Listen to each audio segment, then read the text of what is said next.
I'm Bree the Plant Lady, and today I am decking the halls. Or more specifically, I am trying to make my fake Christmas tree look more real by using fresh greenery right here from my home garden. So stay tuned for tricks and tips on how to make your fake tree look like a real one. I had originally planted this Abies with the intention of using it as a fresh cut Christmas tree. However, the year that it was the perfect size for our small family room, we were out of the country. So I've allowed it to continue to grow. It's clearly not the right place. This conifer can get 120 foot tall, and I have it about 5 foot off of my foundation landscape. I'm telling you this to advise you not to do what I have done. Instead, if you want to plant a large growing conifer, put it farther out along a property border so that it won't impact growing too close to your house. So until I decide what to do with this tree, I'm just going to keep harvesting it each season and using its boughs to put into my perfectly sized fake Christmas tree that is tall and skinny, unlike the natural growing shape of this Abies nordmanniana. To achieve this look, I'm going to be using a number of conifers from my collection, including plants like this Abies nordmanniana. I'll also be using golden rider Leyland Cypress and various varieties of Cryptomeria. One of the benefits of doing this is to actually offer some more space because I like to plant things in a very crowded fashion. So I'm going to come in with some sharp pruners and I'm going to cut off some of the branches that are crowding the other plants.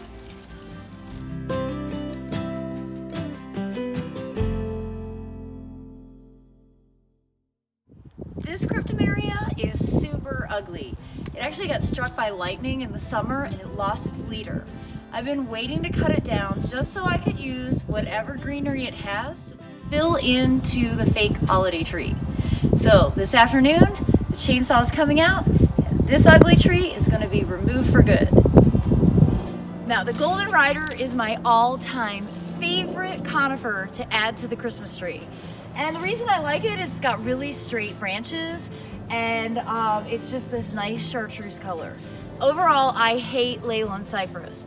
We had giant hedgerows of Leylands when we moved to this house, and over the years they've all fallen and had to be removed, cost us a fortune. I never recommend planting these, except I planted these two with the intention that I would prune them every single December to use as cuts for the holidays. So that's how I maintain the size. I actually cut the leader out intentionally. I'm growing these as large shrubs that I harvest from. And that is the sound of a Cryptomeria coming to the ground. Now, what am I gonna do with this entire wheelbarrow full of cut greens? Come on inside and I will show you. So as you can see, I have the tree about halfway dressed with the golden rider Leyland Cypress. And it makes a world of difference adding this real material to the structure of the fake tree.